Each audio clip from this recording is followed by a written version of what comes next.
moja. We give out those jerseys. So, tuende kwa mafans wetu. Morocco iliwaharibikia wapi by the way?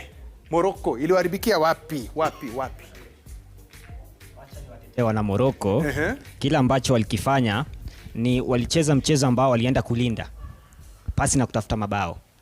Lakini niseme ni heko kwa safu yao ya kulinda ngome, kwa sababu kila ambacho France ilifanya na ikawashinda ni waliamua kutumia mashuti ya mbali.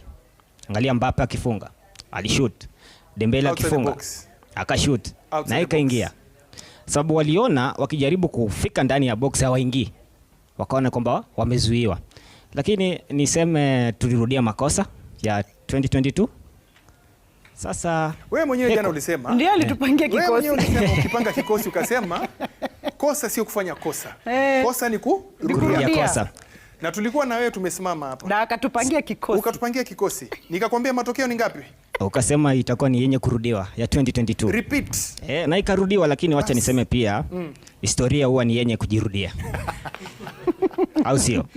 Historia ni ya kujirudia. Ni ukweli. Haya, mwenzangu anawashwa hapo, mpatieni microphone tusikie. Si kuwashwa. Ni what Morocco walikuwa wanacheza before waku implement jana.